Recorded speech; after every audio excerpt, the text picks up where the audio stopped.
이번 시간에는 하나님 음성 듣는 것에 대해서 좀 더 구체적으로 강의를 나누도록 하겠습니다. 로마서 10장 17절의 말씀을 보면은 그러므로 믿음은 들음에서 나며 들음은 그리스도의 말씀으로 말미암는다 라고 이렇게 말씀하고 있습니다. 여기서 말씀도 레마라고 하는 단어가 사용됐습니다. 레마라고 하는 단어에 대해서 1교시에서 마태복음을 기준으로 자세히 설명드렸습니다. 물론 신약 성경 전체가 마태복음처럼 도식화되어 있지는 않습니다. 그래서 로고스와 레마의 용례가 정확하게 구분되어 있지는 않지만 적어도 마태복음만큼은 그것이 정확하게 도식화되어 있다라고 하는 것을 여러분에게 설명을 드렸고요. 하나님이 개인에게 주시는 말씀, 그래서 그 말씀으로 신앙의 어떤 결과들이 나타나는 것을 우리가 조심스럽게 베드로의 예를 통해서 추론할 수 있었고요.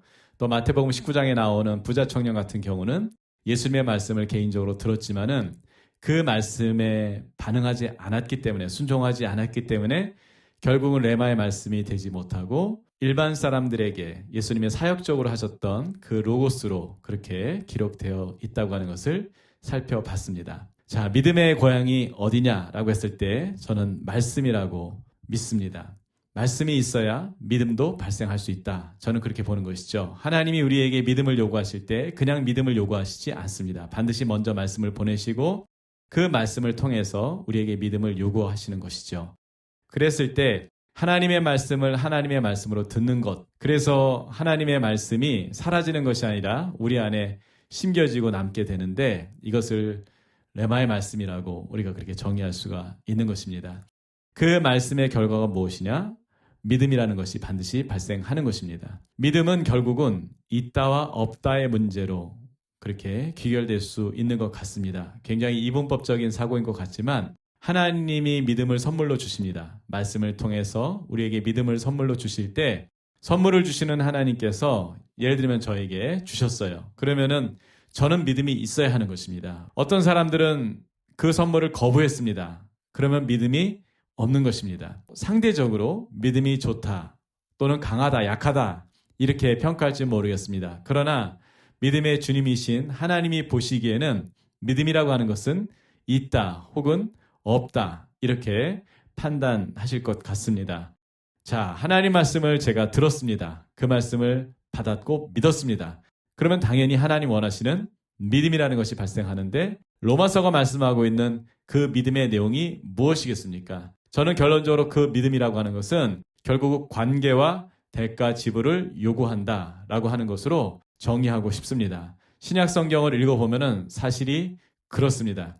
누가복음 14장 같은 경우 보면은 예수님께서 사람들을 모아놓고 가르치다 말고 갑자기 두 가지 말씀을 하셨어요. 하나는 뭐냐면은 관계를 부정하라는 것입니다. 다시 말해서 예수님보다 누군가를 더 사랑하는 자는 예수님께 합당하지 않다고 그렇게 말씀을 하셨습니다. 또 뒤편에 보면은 소유 부정을 시키셨어요. 세상의 어떤 재물보다 주님을 사랑하는 것이 합당치 않다고, 그래서 예수님을 따르려면은 모든 것을 버려야 된다고 그렇게 말씀을 하신 것이죠.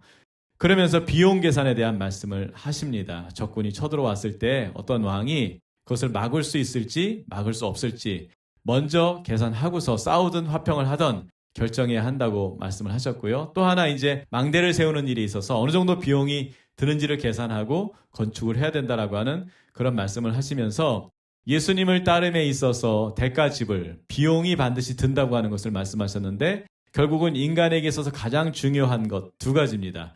관계라고 하는 것, 그 다음에 소유라고 하는 것을 내려놓고 예수님을 따르지 않으면 예수님을 따를 수 없다고 그렇게 말씀하신 것입니다. 이 복음서가 박해기에도 계속해서 사람들에게 하나님의 말씀으로, 예수님의 말씀으로 읽히지 않습니까? 누가복음을 읽는 박해기의 독자들은 예수님의 소유 부정, 관계 부정에 대해서 어떤 마음을 여러분 가졌을 거라고 생각하십니까? 제가 느끼기에는 오히려 편안함을 느꼈을 것 같아요. 그래, 이게 정상이지. 우리가 이렇게 힘든 거 예수님을 제대로 믿기 때문에 이렇게 힘든 거야. 이게 너무나 정상적인 거야. 아마 그렇게 받아들이지 않았을까? 저는 그런 생각을 하게 됩니다. 오늘날은 반대죠. 오늘날은 그런 말씀에 대해서 우리가 건너뛰고 읽고 싶은 것이죠. 예수님을 따르는데 어떤 대가 지불을 한다는 것을 상상할 수도 없는 것입니다. 여러분 좋은 그리스도인이 되고 싶으십니까? 네, 그만큼 여러분 대가 지불을 하셔야 할 것입니다. 시간적으로. 그 다음에 나 자신을 쳐서 하나님 앞에 굴복하는 그런 대가 지불이 반드시 있어야만 우리가 하나님의 자녀로서 또 예수님의 종으로서 더 나아가 친구로서 신부로서 그렇게 우리가 세워져 갈 수 있을 것입니다. 근데 중요한 것은 뭐냐면은 믿음이 있으면 이렇게 할 수 있다는 거예요. 믿음이 있으면 어쩌면 갈등할지는 모르겠지만 그러나 one way 예수님을 향해서 가야 한다는 것, 주님의 말씀을 향해 가야 한다는 것, 주님과 함께 걸어야 한다는 것에 대해서는 부정할 수 없을 것입니다. 그리고 세상에 그 어떤 것보다도 하나님이 중요하고 하나님 나라가 중요하다는 것에 대해서 결코 부정할 수 없기 때문에 우리는 믿음의 길을 갈 수가 있는 것입니다. 반대로 믿음이 없다면 결코 대가 지불을 할 수가 없는 것입니다. 예수님을 위해서 무엇인가를 할 수도 없을 뿐만 아니라 정말 작은 또는 농도가 아주 옅은 그런 대가 지불조차도 감당할 수가 없는 것입니다. 하나님께서 우리에게 왜 믿음을 주십니까? 이 세상이 천국이 아니기 때문에 믿음을 주시는 거예요. 오직 하나님만을 신뢰하라고 믿음을 주시는 것입니다. 믿음의 결과가 무엇입니까? 믿음의 길을 가는 것입니다. 말씀의 길을 가는 것입니다. 한마디로 얘기하면 십자가의 길을 가게 되는 것입니다. 그것이 믿음이 있기 때문에 가능한 것입니다. 아울러 믿음이라고 하는 것은 관계를 새롭게 한다고 제가 말씀을 드렸습니다. 믿음이 없을 때는 우리는 마귀의 자녀들처럼 그렇게 종속되어 있었습니다. 마귀의 종이었습니다. 죄의 종이었습니다. 불법의 종이었습니다.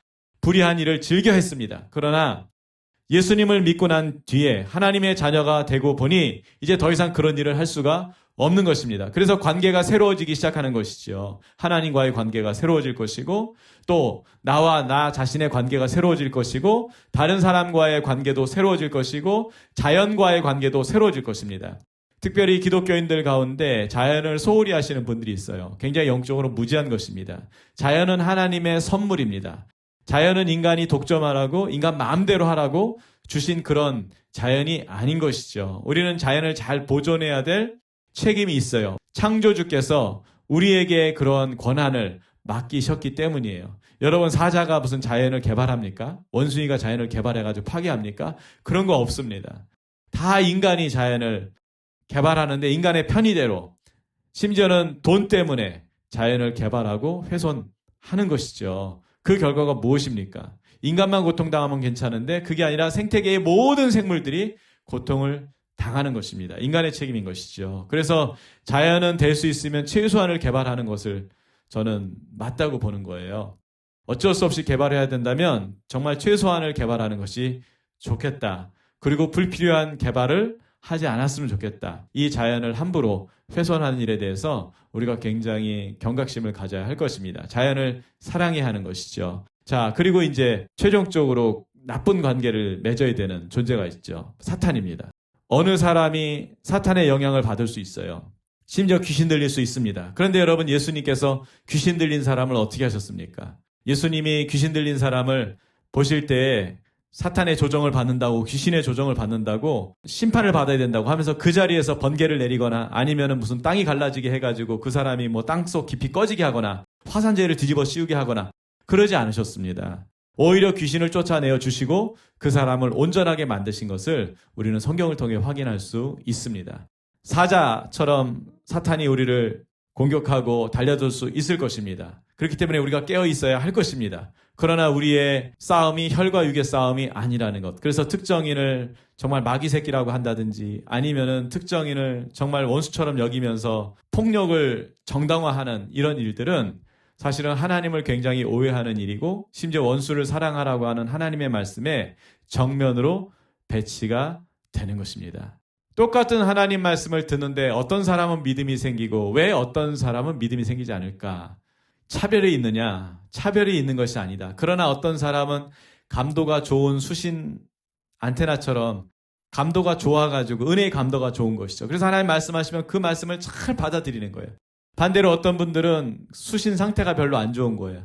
결국은 내가 말씀에 대해서 어떤 태도를 갖고 있느냐가 굉장히 중요한 것입니다. 두 가지 말씀에 대한 태도를 여러분에게 설명드리고 싶습니다. 첫 번째는 수용성이라고 하는 거예요. 말씀을 수용한다는 것은 말씀에 대한 갈망입니다. 이것을 저는 겸손이라고 표현하고 싶고요. 또 하나는 그 말씀에 나를 복종시키는 것. 이것을 다른 말로 저는 온유라고 그렇게 설명드리고 싶습니다. 그래서 말씀에 대한 수용성이란 말씀에 대한 겸손과 말씀에 대한 온유를 뜻하는 것이다 했을 때 겸손의 가장 좋은 사례가 되는 예가 있습니다. 마가복음 7장 24절로 30절까지의 말씀입니다. 예수께서 일어나사 거기를 떠나 두로 지방으로 가서 한 집에 들어가 아무도 모르게 하시려 하나 숨길 수 없더라. 이에 더러운 귀신 들린 어린 딸을 둔 한 여자가 예수의 소문을 듣고 곧 와서 그 발 아래에 엎드리니 그 여자는 헬라인이요 수로보니게 족속이라. 자기 딸에게서 귀신 쫓아내 주시기를 간구하거늘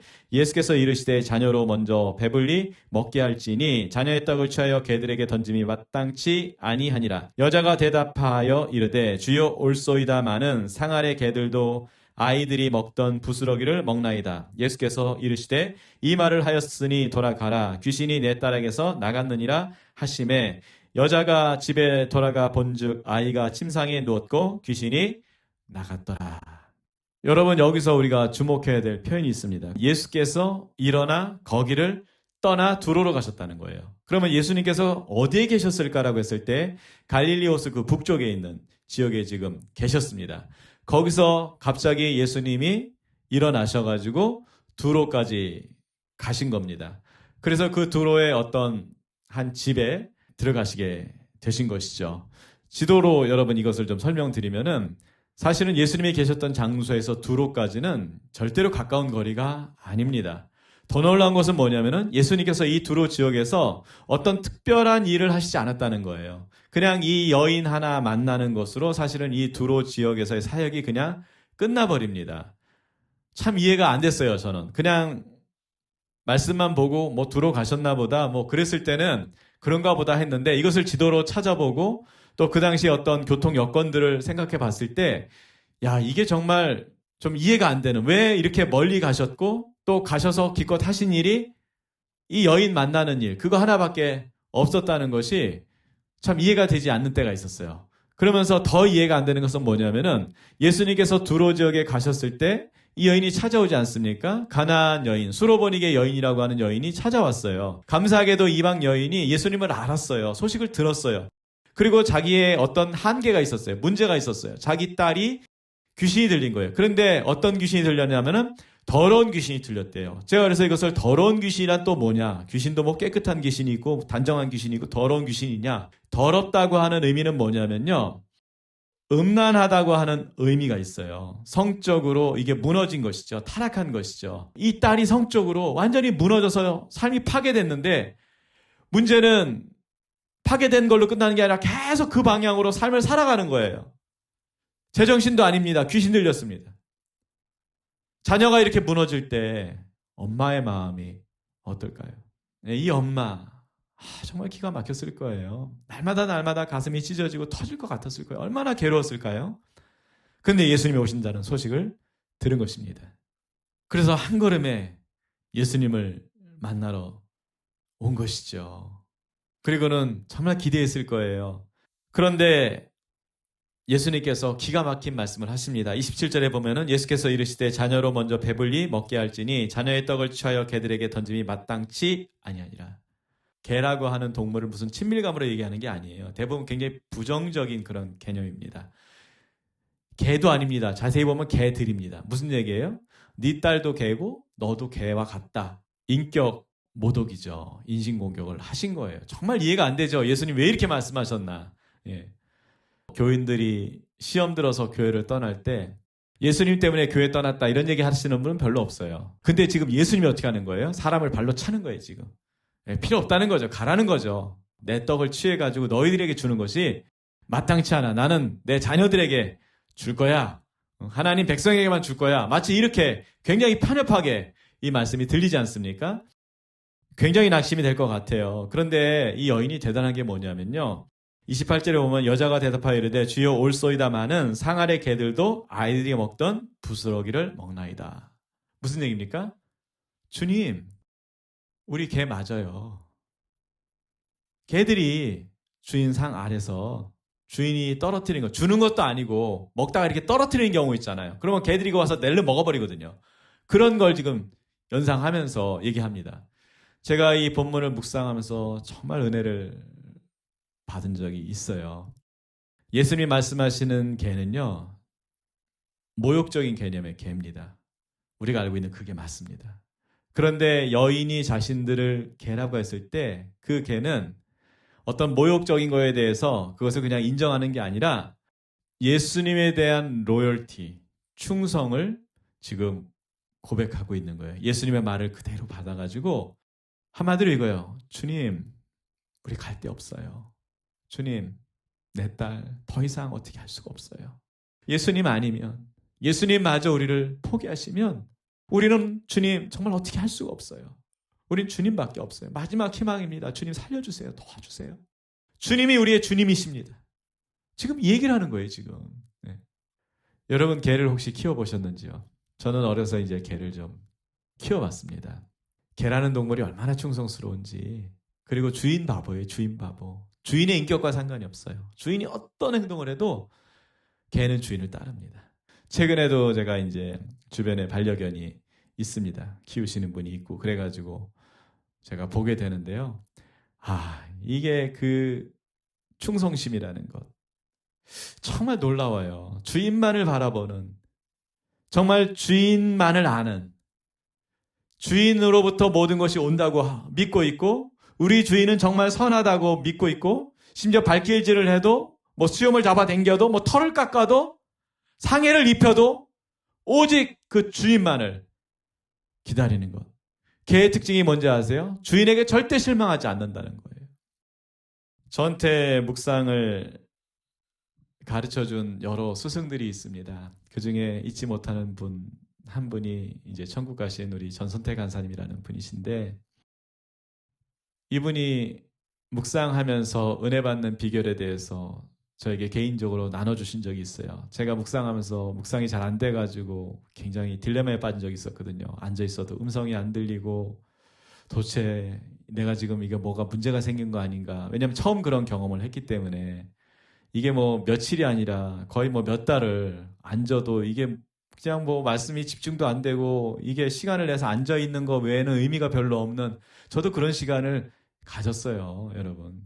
고민 한참 할 때 그분에게 이제 만나서 개인적으로 여쭤봤어요. 간사님, 요즘 묵상이 안 돼요. 간사님은 이렇게 안 될 때 있으셨어요? 그랬더니 본인도 많이 있었다고, 여잘 있었다고. 근데 간사님 어떻게 그때 이렇게 극복을 하셨어요? 그랬더니 간사님이 그런 얘기를 한번 하셨어요. 저는 그냥 수로보니게 여인 생각 많이 해요. 그러면서 조그만 빵 부스럭이라도 얻어먹으면 원이 없겠다고 얘기한 그 여인의 그 마음으로 주님 앞에 그냥 그렇게 기도해요. 주님, 저에게 빵 조각 요만한 거 하나라도 주시면 좋겠습니다. 그런 은혜라도 저는 족하겠습니다. 그냥 그러고 묵상이 잘 안 될 때도 계속 말씀 앞에 앉아서 있다 보면은 은혜를 받는다는 얘기를 하시는 거예요. 말씀이 다시 찾아온다는 이야기를 하시는 거예요. 제가 그때 굉장히 도전을 받았거든요. 그래서 나중에 이 수로보니게 여인 말씀을 묵상하게 되고 그 개의 의미에 대해서 깊이 묵상하게 되고, 그러면서 이 빵 조각, 조그만 이 마른 빵 같은 거, 이런 은혜, 이것이 얼마나 귀한 것인지를 제가 알게 됐거든요. 그러면서 하나님 말씀을 도대체 갈망한다는 게 뭐냐, 큰 거를 받아가지고 그냥 그걸 가지고 내가 뭔가 이렇게 한다, 그런 의미가 아니고, 정말 말씀을 갈망한다는 건 뭐냐면 하나님이 어떤 말씀을 주시던 그 말씀이 나를 살릴 것이다. 그 말씀이 내 영혼에 배부름을 줄 것이고, 그 말씀을 통해 내가 하나님을 알게 될 것이고, 하나님을 만날 것이고, 결국 그 말씀 안에서 내가 살아갈 수 있는 충분한 은혜가 있다 라고 하는 것이에요. 그게 빵 부스러기 같은 은혜인 것입니다. 여러분, 그런 마음이 있으십니까? 혹시 마음이 높아져 있다면 그 높아진 마음을 다 내려놓으시기 바랍니다. 여러분, 은혜는 하나님이 주신다고 제가 말씀을 드렸어요. 여러분 한번 생각해 보세요. 왜 나는 큰 은혜를 받아야 되죠? 왜 나는 항상 큰 빵을 받아야 되죠? 나는 왜 항상 맛있는 빵을 받아야 되죠? 왜 남들이 갖지 못한 그런 빵을 나는 소유해야 되죠? 왜 나만 독차지해가지고 주머니에 넣고서 왜 나만 먹어야 되죠? 여러분, 그것은 굉장히 영적으로 교만한 것이고, 그런 영적인 교만을 통한 우월감은 그리스도의 몸된 공동체를 해치는 지름길이 되는 것입니다. 주님이 우리를 겸손케 할 때 겸손의 방법이 뭐냐면은 마른 떡을 주시는 거예요. 그 마른 떡 가운데 은혜를 받을 수 있다면, 은혜를 느낄 수 있다면, 여러분 생각해 보십시오. 우리가 어떤 자리에서든 어떤 사람을 만나든 어떤 환경에 처하든 우리는 하나님을 바라보고 은혜를 받을 수 있는 사람들이에요. 그래서 주님이 본질적으로 우리를 이렇게 갈망하게 만드시는 것입니다. 제가 저를 못 믿습니다. 무슨 짓을 할지 모릅니다. 주님 불쌍히 여겨주십시오. 어떤 거라도 제가 받겠습니다. 이렇게 한다면 여러분 틀림없이 우리 영혼이 만족할 만한, 배부를 만한 말씀의 은혜는 날마다 주어질 것이라고 저는 믿습니다. 이제 온유함이란 뭐냐라고 했을 때 말씀에 우리의 모든 것을 복종시키는 것이라고 했는데 대표적으로 마태복음 8장에 보면은 백부장이 그런 예죠. 자기 하인이 병들어서 예수님 앞에 나아갑니다. 하인을 데려가는 것도 아니고 자기가 사랑하기 때문에 자기가 나가서 예수님 앞에 도움을 요청하는데 예수님께서 뭐라고 말씀하셨습니까? 가자고 했더니 그럴 필요 없다는 거예요. 그냥 말씀만 해달라는 거예요. 그러면서 자기가 군인으로서 자기 상관에게 말을 들으면 무조건 해야 하듯이 또는 수하에게 명령하면 그 수하들이 무조건 따르듯이 주님 말씀하시면 됩니다. 이게 무슨 얘기죠? 암묵적으로 자기가 예수님의 종이라고 그렇게 표현하고 있는 거예요. 부하라고. 직을 박탈당할 수도 있어요. 본국으로 소환될 수도 있어요. 이거 말도 안 되는 일이거든요. 근데 백부장이 그렇게 한 것입니다. 자신의 지위를 내려놓고 자신의 판단을 내려놓고 심지어 의지조차도 주님 앞에 복종시키는 거예요. 더 정확하게 말씀드리면 말씀에 복종을 시킨 거예요. 그게 바로 온유함이라고 하는 거예요. 여러분 묵상을 제대로 한다는 것이 어떤 의미인지 아십니까? 하나님이 말씀하시는 모든 것에 그대로 하는 것이 온유함이에요. 제가 참 사랑하는 선교사님이 있습니다. 이 선교사님이 선교지로 나갈 수 없는 어떤 환경이 됐습니다. 건강에도 큰 문제가 찾아와서 폐 수술을 해가지고 한쪽 폐를 떼어내기도 했고 체력적인, 경제적인 그런 여건들이 되지 않고 교회와의 관계도 굉장히 어려워지면서 이분이 어떻게 뭘 할 수가 없는 그런 상태가 됐어요. 놀라운 것은 이분이 회복을 했다는 거예요. 놀랍도록 회복을 하는데 그 비결이 뭐냐면은 사실은 매일 하나님 말씀을 묵상하는 거였어요. 매일 묵상하고 그 다음에 그냥 묵상하는 정도에 그친 게 아니라 2시간씩, 3시간씩 하나님과 개인적인 교제를 가는 그런 일을 하는 거였어요. 그러면서 뭘 연습하냐면 이분이 하나님께 순종하는 것을 계속해서 연습하기 시작했어요. 제주도에 이제 강의를 하러 가게 됐어요. 이제 제가 소개를 시켜드렸어요. 이런 훌륭한 강사가 있으니까 같이 강의를 할 수 있도록 도와주셨으면 좋겠다. 그때 하나님 주신 마음이 비행기 값을 네가 다 내고 체리비 내주고 밥도 네가 좀 사주고 잘 섬겨라. 이런 마음 주셔가지고 제가 이제 최선을 다해가지고 비행기표도 끊어드리고 또 왔다 갔다 택시비도 제가 내고 밥도 좀 사드리고 그러고 있었어요. 근데 감사하게도 두 사람 사례비를 준 거예요. 제가 봉투를 열어보니까 이제 30만 원이 들었어요. 생각했죠. 아유, 그래도 뭐 차비랑 비행기 값이랑 얼추 이렇게 그래도 하나님이 공평하게 채워주셨네. 그리고 또 한편으로는 아유, 저분도 30만 원 받았겠구나. 재정 없다고 그러던데 잘 됐네. 저거면 그래도 한 2주는 그래도 가서 살겠네. 이렇게 생각을 했거든요. 그리고 저는 이렇게 보는데 아니 그거를 집에 가져갈 생각을 안 하고 갑자기 눈을 감고 뭐 음성을 듣는 것 같아요. 그러더니만 자기 생각나는 사람이 있다고 빨리 가서 해야 되겠다고 그러더니 그걸 또 그 자리에서 다 나눠줘 버린 거예요. 또 아는 간사님들이 있다고 여기 훈련받으러 온 분들이 있다고 다 나눠주고서 빈 털터리가 된 거예요.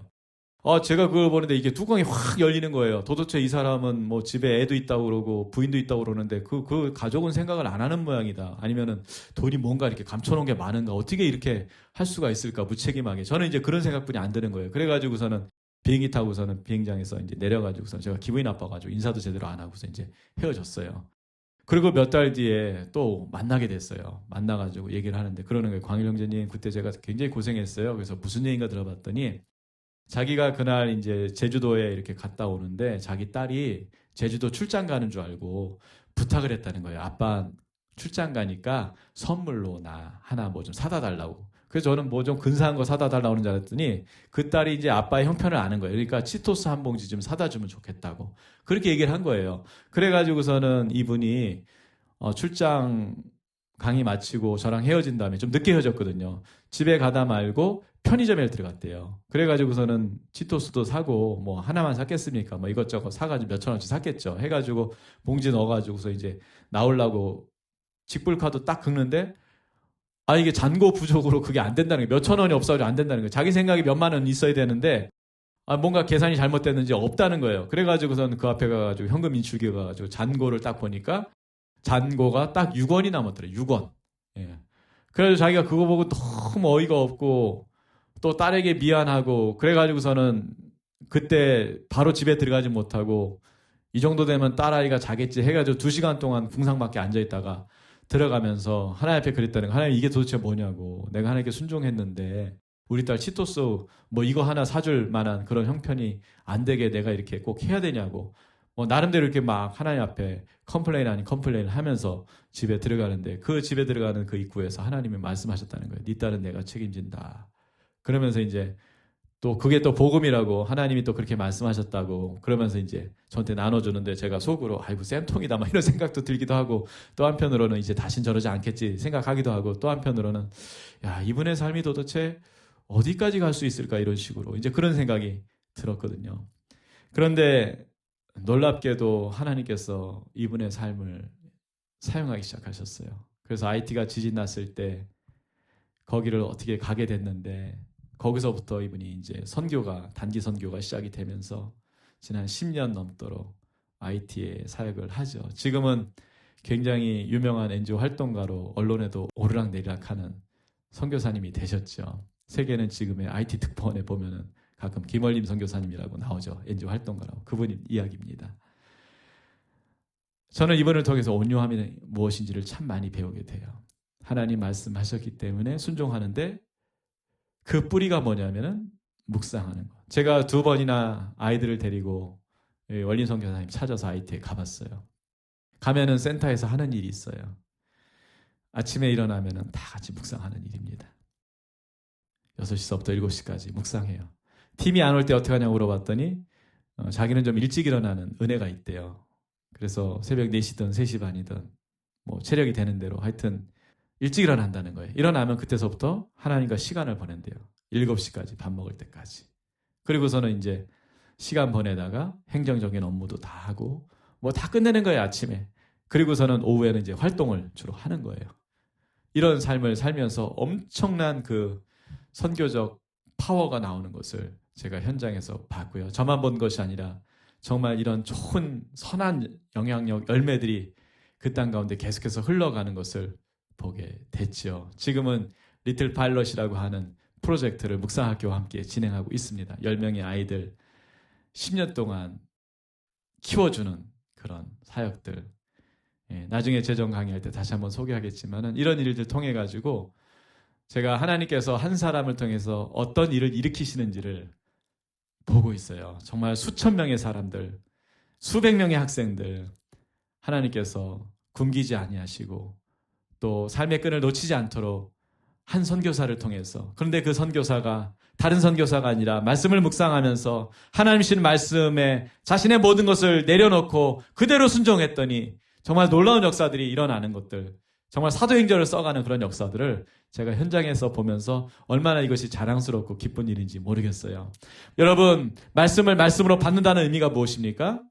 갈망만 하는 것이 아니라 또 한편으로는 말씀하신 그대로 순종하는 것입니다. 순종하기 위해서 나를 쳐서 복종시키는 것이지요. 오늘부터 시작하는 거예요. 오늘부터. 여러분 이 강의를 들으셨죠? 이제 묵상을 하시게 될 거예요.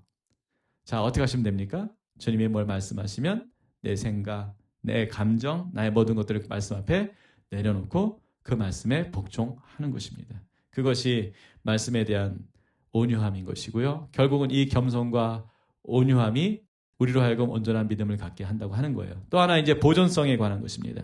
보존성에 관한 말씀을 드릴 때 저는 갈렙이 가장 모범적인 사람이라고 생각을 해요. 하나님께 또 여호수아에게 외친 믿음의 고백이 있죠. 이 산지를 내게 주소서라고 하는 거예요. 그게 여호수아서 14장에 나오는 말씀인데 그날에 하나님께서 자기에게 약속을 했다는 거예요. 여러분 45년 지났어요. 45년. 참 놀라운 건 이 갈렙은 은퇴를 안 한 거예요. 은퇴를 45년 동안. 그 말씀을 받은 날로부터 45년 동안 은퇴를 안 한 거예요. 몸이 쇠해지지 않는 거예요. 왜요? 말씀을 이루어야 되니까. 그 말씀은 어떻게 하는 거예요? 계속 보존하는 거예요. 보존하는 거예요. 여러분 말씀을 보존한다는 것이 얼마나 놀라운 일인지. 말씀을 잘 보존하기만 해도 때가 되면 그 말씀이 열매를 맺는 것입니다. 저는 묵상하면서 그런 거 참 많이 경험했어요. 우리는 당장 필요한 어떤 말씀을 구하지만 하나님은 하나님의 그 시간표에 따라서 10년 뒤에 맺을 역사, 20년 뒤에 맺을 역사를 예비하고 계십니다. 여러분 믿으시죠? 그랬을 때 그 말씀을 언제 주시느냐? 이미 10년 전에, 5년 전에, 15년 전에 말씀을 주시는 거예요. 그리고 그 말씀을 별처럼 그렇게 볼 수 있도록 하시는 것입니다. 계속 그 말씀을 보게 하시는 거예요. 만나게 하시는 거예요. 그리고 어느 날 보면은 그 말씀대로 이루어져 있다고 하는 것을 보게 되는 것이죠. 물론 갈렙처럼 그 말씀을 이루기 위해서 하나님의 시간에, 하나님의 때에 힘쓰고 애써서 쟁취해야 되는 경우도 분명히 있지만 어떤 말씀은 그냥 하나님 말씀하셨는데 그대로 이루어지는 그런 경우도 있는 것입니다. 중요한 것은 무엇입니까? 말씀을 보존하는 것이다. 모든 말씀을 다 보존하지 못할 것입니다. 그래서 저는 말씀의 유통기한, 레마의 유통기한을 여러분에게 말씀드리는데 어떤 유통기한은 하루다. 그날 하루만 잘 보존하면 되는 것입니다. 그리고 어떤 말씀은 일주일일 수도 있고 한 달일 수도 있어요. 그걸 어떻게 하느냐? 말씀이 사라지질 않아요. 근데 어떤 말씀은 평생을 갈 수도 있어요. 조지 뮬러 말씀드렸어요. 빌립보서 4장 19절. 평생에 기억하려고 기억하는 것이 아니라 그 말씀이 떠오르는 것입니다. 그 말씀에 사로잡히는 거예요. 저에게도 그런 일생의 레마의 말씀이 있습니다. 내가 거룩하니 너도 거룩하라. 이 말씀이 제 일생의 말씀이에요. 레마의 말씀이 잊혀지지가 않아요. 이 말씀이 저를 붙들고 있다고 하는 것을 제가 종종 느끼는 경우가 있어요. 언제 느낄까요? 죄악의 어떤 유혹에 노출이 됐을 때, 저의 시선이 자꾸 죄 쪽으로 가려고 할 때 그 말씀이 저를 붙들고 있다고 하는 것을 경험하는 것이죠. 그 말씀이 분명히 이루어질 것입니다. 여러분도 묵상하시면서 여러분을 붙드는, 어쩌면 여러분을 하나님의 나라의 일로부터 은퇴시키지 않는 그 말씀이 말씀대로 이루어질 때까지 결코 은퇴를 허용하지 않는, 쇠약함을 허용하지 않는 그런 강력한 레마의 말씀을 만나시게 될 것이라고 저는 믿습니다. 내 생각인지 아니면 하나님이 주시는 말씀인지를 구별하는 기준점. 말씀은 마가복음 8장 22절로 26절입니다. 벳세다의 이름에 사람들이 맹인 한 사람을 데리고 예수께 나와 손대기를 구하거늘 예수께서 맹인의 손을 붙잡으시고 마을 밖으로 데리고 나가사 눈에 침을 뱉으시며 그에게 안수하시고 무엇이 보이느냐 물으시니 쳐다보며 이르되 사람들이 보이나이다. 나무 같은 것들이 걸어가는 것을 보나이다 하거늘 이에 그 눈이 다시 안수하심에 그가 주목하여 보더니 나아서 모든 것을 밝히 보는지라. 예수께서 그 사람을 집으로 보내시며 이르시되 마을에는 들어가지 말라 하시니라. 예수님께서 벳세다에서 맹인 한 사람을 만나셨어요. 사람들이 맹인을 끌고 나왔습니다. 그럼 보통 예수님은 그 자리에서 고쳐주십니다. 그런데 이게 참 특이하다는 게 뭐냐면은 그 자리에서 고쳐주지 않고 소경을 마을 밖으로 데리고 나가세요. 그리고 더 이상한 건 뭐냐면은 눈에 먼저 침을 뱉으셨어요. 그리고는 안수까지 해주셨어요. 눈에 침을 뱉는 것은 그 당시에 어떤 주술적인 풍습이라고 성경 주석학자들이 그렇게 이해를 하고 있습니다. 참 이해할 수 없는 예수님의 행동이에요. 그리고 그것도 모자라서 어떻게 해요? 손을 대고 안수를 해줬어요. 자, 그랬더니 어떤 일이 벌어질까요? 예수님이 물어보세요. 무엇이 보이느냐? 그랬더니 소경이 하는 말이 뭐냐면은 쳐다보며 이르되 사람들이 보이나이다. 나무 같은 것들이 걸어가는 것을 보나이다. 이렇게 얘기하고 있어요. 이 소경은 과연 눈을 떴을까요? 못 떴을까요? 제가 오프라인에서 이거 질문해 보면요. 굉장히 헷갈려 하세요. 그리고 둘 중에 하나만 답하라 그러면은 끝내 답을 못 하시는 분들도 여러 명이 있어요. 의외로 많은 분들이 눈을 떴다고 그렇게 봅니다. 왜냐하면은 그렇게 나오잖아요. 사람들이 보입니다. 나무 같은 것들이 걸어가는 것을 봅니다. 이렇게 얘기하니까 이거 눈 뜨지 않았느냐 이렇게 얘기를 해요.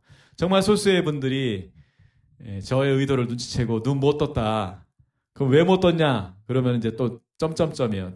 아니 하여튼 강사가 저런 거 내는 거 봐서는 못 뜬 것 같은데 뭐 왠지는 모르겠다 뭐 이런 어떤 답변을 하시는데 이런 못 뜬 거 맞습니다. 자, 예수님이 소경을 붙들고 마을 밖으로 이렇게 걸어 나오셨죠. 걸어 나오셔가지고 자, 소경을 여기다 세워놓고 예수님이 저 멀리 막 달려가시는 거예요. 막 달려가시는 거예요. 달려가셔가지고 소경 한 50m, 100m 뒤에 탁 떨어뜨린 다음에 거기서 소경 소경에게 침을 확 해가지고 뱉는 겁니다. 예, 이것도 능력으로 뱉으셔야 돼요. 무슨 양궁 화살처럼 그냥 바람을 기가 막히게 가르면서 그냥 눈에 탁 갖다가 침을 뱉고, 그 다음에 무슨 고무인간처럼 예수님이 손이 그냥 쫙 길어져가지고서는 안수 터치하는 거죠. 눈 그냥 순간적으로 터치해가지고 잠깐 기도해주고 손을 딱 댄 다음에 저 멀리서 소경 무엇이 보이니? 이렇게 물으신 거예요. 그랬더니 저 멀리 떨어져 있는 소경이 뭐라고 얘기하는 거죠? 사람들이 보입니다. 나무 같은 것들이 걸어가는 것처럼 보입니다. 이렇게 얘기했다면은 이 소경은 눈 뜬 게 맞아요. 틀림없이 눈을 뜬 거예요. 근데 여러분 한번 생각해 보세요. 소경을 데리고 나왔습니다. 그리고 이 소경을 어떻게 했을까요? 침 뱉기 위해서? 적어도 이렇게 앞을 보고서 침은 못 뱉을 거 아니에요. 소경을 보면서 침을 뱉었을 것입니다. 소경이 바로 앞에 서 있는 것이죠. 여기서 침을 뱉었습니다. 그리고 손을 뻗어서 안수를 했습니다. 자, 여러분의 성경에 혹시 소경, 좌양자, 우양우, 뒤로 돌아 이런 거 있습니까? 이런 거 없습니다. 그러면 여기서 소경이 눈을 떴어요. 누가 보여야 됩니까? 소경 앞에 서 계신 예수님이 보여야 정상이에요. 그런데 왜 안 보일까요? 왜 엉뚱한 얘기를 할까요? 사실은 못 뜬 것입니다. 예수님이 그렇게 하시니까 뭔가 기대가 있었을지 모르겠고 눈에 약간의 어떤 변화가 있었을지 모르겠어요. 그러나 눈 못 뜬 거예요. 실눈 떴 아니에요. 못 떴어요. 전혀 못 떴습니다. 그러니까 예수님이 안 보이는 거예요. 그래서 사상 초유의 사태가 벌어지죠. 예수님이 다시 안수하셔서 비로소 만물을 밝히 보는 놀라운 역사가 일어난 것입니다. 묵상을 하는 데 있어서 가장 방해가 되는 게 뭐냐? 요즘 말로 얘기하면 프레임입니다. 프레임. 전제, 자기 프레임. 투명 고릴라 실험이라는 것이 있습니다. 너무나 유명한 실험이죠. 1999년도에 하버드 대학 심리학과에 근무하던 데니엘 사이먼스와 크리스토프 차브리스라고 하는 이 연구원이 실험을 했어요. 어떤 실험이냐면은 학생들에게 이제 공 패스 시키는 거예요. 그런데 뭐라고 질문을 던졌냐면은 여러분 몇 번 패스하는지 그 패스 횟수를 꼭 세십시오. 그거 굉장히 중요합니다. 그거 물어볼 겁니다. 이렇게 한 거예요. 그리고서는 이제 실험을 했습니다. 그랬더니 놀랍게도요, 거의 40% 이상의 사람들이 고릴라를 보지 못했다는 거예요. 전혀 보지 못했대요. 여러분 영상 나가는 거 지금 보시죠. 고릴라 보이셨습니까? 예, 아마 다 보셨을 거예요, 여러분들은. 그런데 이것을 현장에서 했을 때 사람들이 고릴라를 전혀 보지 못했다. 여러분, 고릴라만 지나간 것이 아니라 사실은 몇 가지가 더 바뀌었어요. 사람 하나가 퇴장하기도 했고요. 뒤에 무대 배경 색깔이 사실 바뀌기도 했습니다. 그런 건 차지하고 고릴라 자체를 못 봤다고 하는 사람들이 거의 40%에 육박했다는 것이 굉장한 충격이었어요. 사람들은요, 자기가 듣고 싶은 것만 듣는데요. 보고 싶은 것만 본대요. 하나님 음성 듣는데 가장 어렵게 하는 건요, 마귀도 아니고요. 정확하게 얘기하면은 여러분이 듣고 싶은 것, 안 들린다 이렇게 하다가 어느 날 갑자기 목사님 오늘 들었습니다. 드디어 들었습니다. 내용을 들어보니까 자기가 요즘 뭘 결정해야 되는데 오늘 말씀을 통해서 하나님이 그걸 말씀하셨다는 거예요. 자기가 듣고 싶은 거 듣고 싶은 거예요. 어떤 신학이 전제가 될 수도 있어요. 그동안 어떤 목사님들에게 들었던 어떤 메시지들이 전제가 될 수도 있습니다. 어떤 분은 자기의 상처가 전제예요. 상처. 어떤 경험들이 자꾸 전제가 돼요. 그러면 하나님 음성을 들을 수가 없는 것입니다. 그래서 여러분, 제가 에이스와 에크라는 말로 이것을 좀 정리를 해드리는데, 헬라어 에이스는 인투라는 것으로 영어로 번역이 되고, 에크는 out of로 번역이 됩니다. 인투라는 것은 뭐냐면 말씀 안에 무엇인가를 집어넣는 거예요. 하나님 말씀이 말씀을 해야 되는데 그게 아니라 거기다 뭘 자꾸 집어넣는 거예요. 그리고는 거기서 뭘 들으려고 그러는 거예요. 듣겠죠. 뭐가 들릴까요? 믹스업된 거, 혼합된 것이 들리는 거예요. 그게 다 잘못됐냐, 나쁜 거냐. 나쁜 거의 의미가 아니라 올바로 들을 수 없다라고 하는 것이고, 계속 그런 식으로 들으면 하나님이 말씀하셔도 굉장히 혼란에 빠질 수밖에 없다라고 하는 것을 제가 여러분에게 말씀을 드리는 것입니다. 자, 그러면 에크라는 것이 무엇이냐? 말씀에서부터 나와서 그냥 흘러나오는 것을 제가 듣는 거예요. 뭘 가미하는 게 아닙니다. 있는 그대로 듣는 것이죠. 그래서 묵상의 예 가운데 잘못된 묵상의 예가 있어요. 이거 반드시 읽어보셔야 됩니다. 헬라어 전치사 에이스는 밖에서 안으로라는 의미를 가지고 있으며 영어로는 인투로 번역됩니다. 에이스 묵상은 자신의 감정, 생각, 신념 또는 경험하고 있는 현실을 말씀에 대입한 후 지금 필요로 하고 있는 메시지를 얻는 것입니다. 말씀에 자신의 전제와 판단, 심지어 자신의 감정과 환경을 섞으면 하나님 주시는 레마의 말씀을 듣기가 대단히 어렵습니다. 너는 말씀을 전파하라. 때를 얻든지 못 얻든지 항상 힘쓰라. 범사의 오래 참음과 가르침으로 경책하며 경계하며 권하라. 복음을 전하는 것은 예나 지금이나 그리 쉬운 일이 아니다. 사람들은 진리를 모른 채 살아가며 물질이 가져다 주는 순간의 행복을 추구하지 복음을 받아들이지 않는다. 이게 뭡니까? 자신의 생각이나 경험을 지금 진술하고 있어요. 네, 좋습니다. 뭐 이렇게 할 수도 있겠죠. 자, 그 다음에요. 이런 현상이 말세에 일어날 거라는 말씀을 묵상하면서 말세에 대한 내용이 있나요? 문자적으로라도 이런 내용이 없어요. 그런데 이분은 갑자기 이 얘기를 하는 거예요. 요즘 사람들의 모습이 재림 예수께서 이 땅에 오실 날이 얼마 남지 않았다는 증거로 느껴졌다. 굉장히 주관적인 느낌입니다. 이게 성령으로부터 왔을까? 점검해봐야 되는 것이죠. 등에 넣을 기름을 준비한 슬기로운 다섯 처녀처럼 재림 예수 맞을 준비에 최선을 다해야겠다고 다시 한번 다짐해 본다. 뭔가 이거 적용을 하신 것 같아요. 그런데 여러분, 최선을 다하는 게 과연 뭡니까? 예수님 맞으려고. 너무나 이게 모호하지 않습니까? 어제는 노방전도 하다가 갑자기 어제로 갑니다. 어제는 노방전도 하다가 기독교를 모독한 말을 서슴지 않은 한 남자를 만났다. 대꾸할 가치가 없어서 혼자 떠들게 내버려 두었다. 그가 떠날 때 오히려 공손히 인사를 했더니 미안한 표정을 지으며 가버렸다. 개인의 경험을 또 썼어요. 좌익 운동가들 때문에 기독교가 많은 공격을 받고 있는 현실에서 믿지 않는 사람들은 기독교가 아닌 불교를 택하고 있다고 한다. 심지어 이제는 교회 전도품을 아예 받지 않는 사람들도 있다. 이거 지극히 개인적인 주관적인 판단이죠. 이것이 오늘날 일어나는 현상이며 성경에서 말한 말세에 벌어질 일들이다. 개인적 경험에 근거한 개인적 해석입니다. 주를 믿는 사람으로서는 두려움이 앞서고 어떻게 살아야 할지 고민하게 된다. 이러면서 끝났어요. 이게 이제 묵상이라고 하신 거예요. 예, 굉장히 당황스럽습니다. 굉장히 당황스럽고요. 예, 이건 너무 오래된 이야기라 여러분 뭐 두려워하지 마세요. 여러분의 사례를 다음번에 뭐 제가 소개하고 그럴 일은 없을 겁니다. 묵상학교에서 있었던 사례가 아니기 때문에 제가 말씀을 드리는 거예요. 여러분 어떻게 느끼세요? 왜 이런 문제가 생길까요? 여러분 이런 식으로 계속 묵상하시면요. 하나님 오해하실 가능성이 굉장히 큽니다. 그리고 이런 식으로 계속 묵상하시면 죄송하지만 자기 의만 발달할 가능성이 굉장히 커요. 자, 이런 내용들을 보면서 이게 하나님 말씀에 뭔가를 전제를 집어넣었을 때 일어날 수 있는 그렇게 썩 권장하고 싶지 않은 묵상 사례입니다. 자, 올바른 예라는 것이 뭘까? 출애굽기 34장 24절. 내가 이방 나라들 내 앞에서 쫓아내고 내 지경을 넓히리니 내가 매년 3번씩 여호와 내 하나님을 뵈려고 올 때에 아무도 내 땅을 탐내지 못하리라. 이 한 구절 말씀을 묵상하는 겁니다. 구약시대 이스라엘 남자들은 특정 시기가 되면 하나님이 정하신 절기를 지키기 위해 집과 기업을 내버려 두고 여행을 떠나곤 했다. 목적지는 하나님의 성막이 있는 곳이었다. 하지만 집안의 주요 군사력과 노동력을 제공하는 남자들의 공백은 당시 이스라엘 민족에게 큰 부담이었을 것 같다.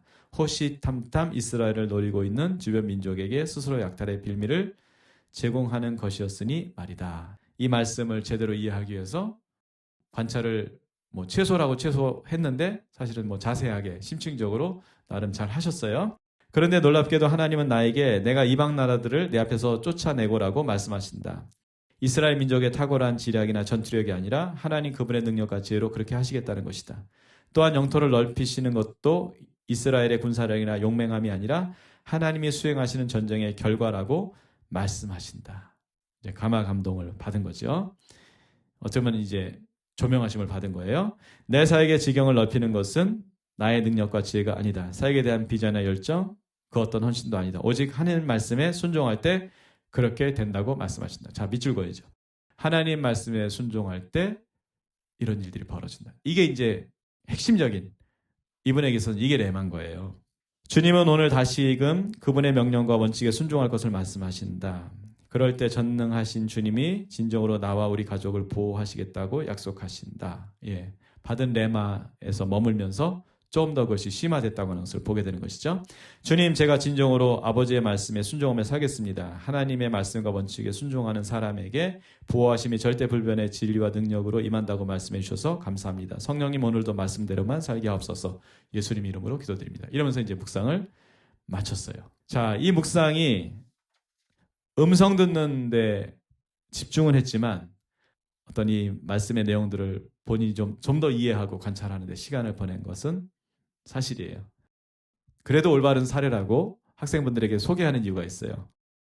처음부터 음성 다 듣고 쭉 진도 나가면 좋겠는데 사실은 그렇지가 못하죠. 과정이 필요합니다. 그래서 아마 이런 과정들을 여러분 겪으실 수 있어요. 특히 큐티 오히려 하시던 분들, 관찰 많이 또 아는 말씀, 좋은 말씀 만나면 더 깊이 관찰할 수도 있겠죠. 그게 저는 잘못됐다고 생각하지는 않아요. 그러나 제가 이 학교를 통해서 계속 강조하고 싶은 건 뭐냐면은 관찰 해석 이런 부분은 최소화하거나 건너뛰어도 괜찮다. 알고 있는 말씀이라면 어떻게 됩니까? 말씀에 깊이 머물면서 하나님이 나에게 주시는 말씀을 듣고 그 말씀을 기반으로 이제 하나님과 어떤 대화를 할 수도 있고요. 대화의 내용을 써갈 수도 있고요. 또 더 알아지는 것들을, 이해하는 것들을 써갈 수도 있고 또 느껴지는 하나님 말씀을 이렇게 써갈 수도 있는 것이죠. 그런 식으로 이제 묵상을 진행하시면 될 것 같습니다. 그래서 3교시에는요, 묵상에 대해서 이제 구체적으로 실습하는 그런 시간 갖도록 하겠습니다. 네, 수고하셨습니다. 3교시 때 뵙도록 하겠습니다.